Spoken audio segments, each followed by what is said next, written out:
কণমানিজনী আজি অকলশৰীয়া হ'ল। 6-7 বছৰ বয়সত ভৰি দিছিলহে। অকালতে আজি 1 বছৰমানৰ আগতে বাপেকে ঢুকাইছিল। ঢুকাই যোৱাৰ পাছত মাকগৰাকীয়ে অকলশৰীয়া হৈ পৰিছিল।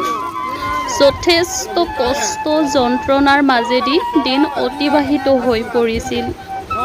কিন্তু অৰ্থাতে আজি এই দুখ যন্ত্ৰণা বেদনা সকলোবোৰ যেন অন্ত পৰিল।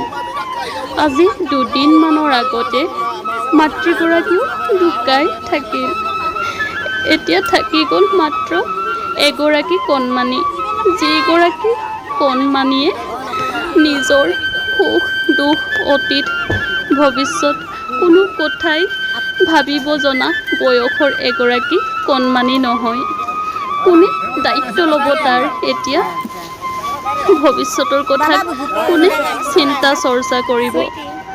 মাক বাপেকে নিজৰ ল'ৰা ছোৱালীক লৈ যেনেকুৱা ধৰণৰ সপোন ৰচনা কৰে যে মোৰ ল'ৰাই এদিন এনেকুৱা হ'ব তেনেকুৱা হ'ব, মোৰ ছোৱালীক আমুক কৰিম তামুক কৰিম বুলি প্ৰতিগৰাকী পিতৃ মাতৃ সপোন ৰচনা কৰে।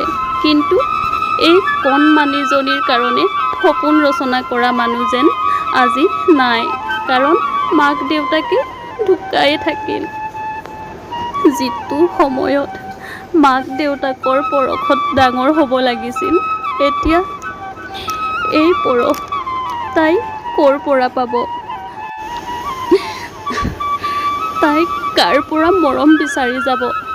যিটো সময়ত তাইক অলপ মৰম দিব লাগিছিল বা সান্তনাৰ প্ৰয়োজন আছিল, সেই সময়ত কোনে তাক মাতৃৰ দৰে মৰম কৰিব? কোনে তাইক বুকুত সাৱটি ৰাখিব? এতিয়া তাই অকলশৰে ঘৰখনত থাকিব পাৰিবনে? সঁচাই এক হৃদয় বিদাৰক ঘটনা। যাতে ভগৱানে তাইক সহায় কৰক, শক্তি দিয়ক, সুস্থ সবল হৈ জীয়াই থাকিবলৈ।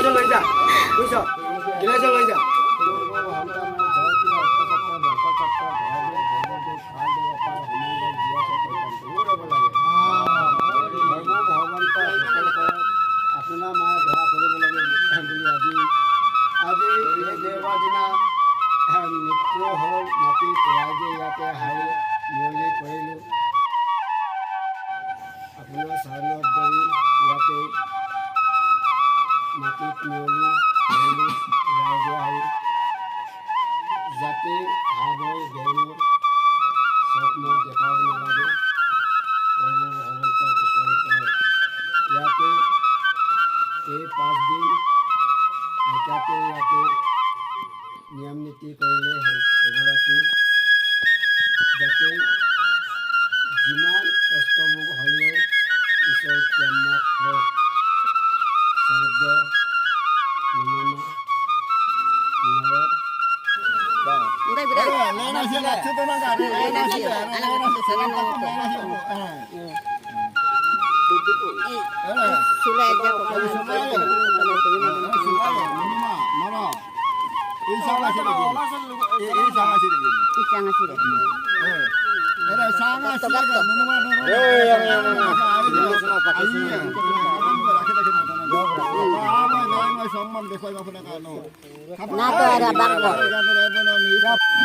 সুইটি, তুমি কাৰ লগত থাকিবা?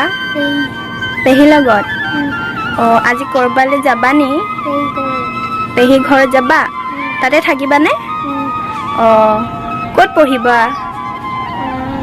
স্কুল তাতে পঢ়িবাগে? অঁ।